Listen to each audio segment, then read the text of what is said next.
শুভ শারদিয়া সকলকে। গতকাল পঞ্চমীতে আমি চলে গিয়েছিলাম সাউথ কলকাতার গড়িয়াহাটের থেকে কিছু ঠাকুর দেখতে। শুরুতেই যে মণ্ডপটি তোমাদের দেখাচ্ছি এটা হচ্ছে দেশপ্রিয় পার্ক।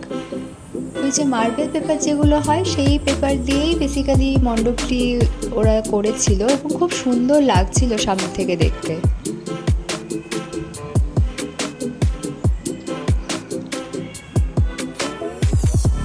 এবং শুধু প্যান্ডেলই নয়, মায়ের প্রতিমাও এখানে ছিল অনবদ্য সুন্দর।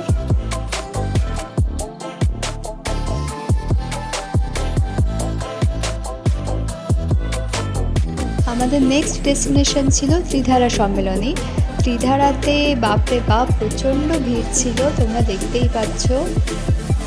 মানে ভিডিও করা এক প্রকার খুব ডিফিকাল্ট ব্যাপার হয়ে গেছিলো, কিন্তু এত কষ্ট করে গেছি, লাইন দিয়েছি, ভিডিও তো করতেই হবে মেমোরির জন্য। কিন্তু দারুণ সুন্দর বানিয়েছিল, মানে লাইন দেওয়াটা সত্যিই জাস্টিফাইড। খুবই সুন্দর বানিয়েছিল, মানে আমার তো খুবই ভালো লেগেছে। ওদের এবছরের থিম ছিল চলো ফিরি, মানে বেসিক্যালি শিব ঠাকুরের ওপর কেন্দ্র করেই ওরা থিমটা করেছিল এবং দারুণভাবে ফুটিয়ে তুলেছিল। খুব নিখুঁত কাজ, তোমরা জানি না কতটা বুঝতে পারছো, বাট সামনাসামনি কিন্তু খুব সুন্দর করেছিল।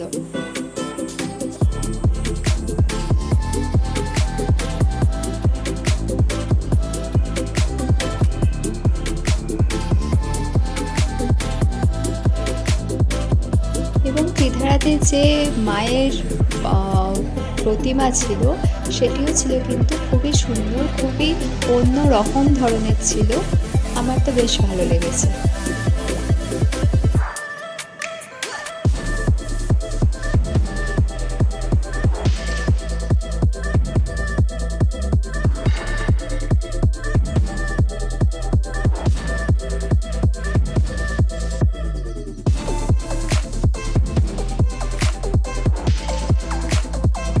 এবার আমরা চলে গিয়েছিলাম বালিগঞ্জ কালচারালে।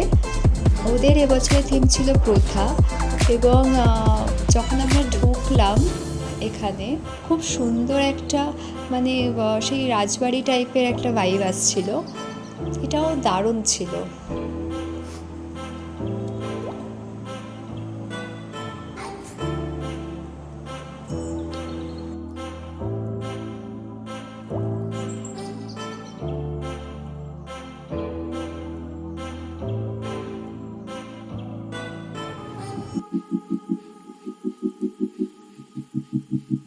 এখানে যে মায়ের প্রতিমা ছিল সেটিও কিন্তু ভীষণ সুন্দর ছিল।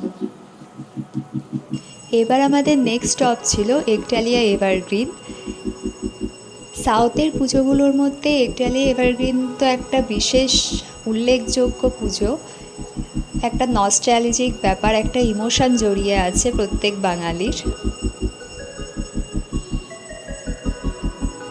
প্রতিবারের মতো এবারেও খুব সুন্দরভাবে প্যান্ডেলটাকে তৈরি করা হয়েছে, এবং একডালিয়া এভারগ্রিনের যে বিশেষত্ব যে ঝাড়বাতি, সেই ঝাড়বাতিও কিন্তু প্রত্যেকবারের মতো এবছরও একদম উজ্জ্বলতার সঙ্গে প্যান্ডেলের শোভাকে আরও বাড়িয়ে তুলছিল।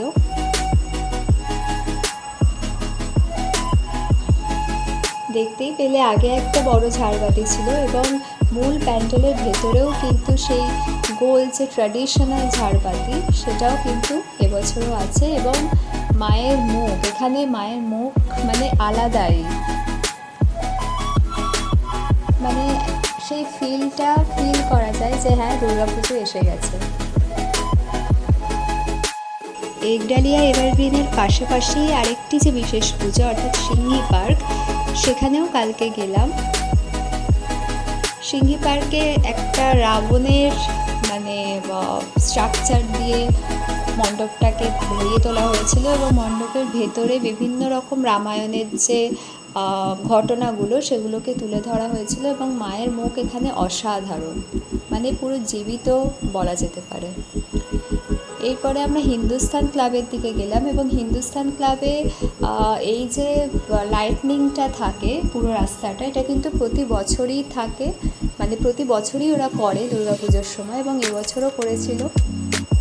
ফটো তোলা এখানে একটা খুব ডিফিকাল্ট টাস্ক, কারণ এত মানুষের ভিড়, কিন্তু প্যান্ডেলটাও খুবই সুন্দর করেছিল।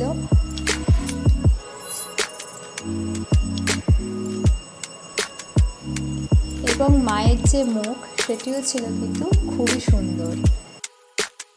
পঞ্চমীতে এই কটা ঠাকুর এবং আশেপাশে কয়েকটা আরও ঠাকুর দেখে তারপর ডিনার করে ব্যাক টু হোম।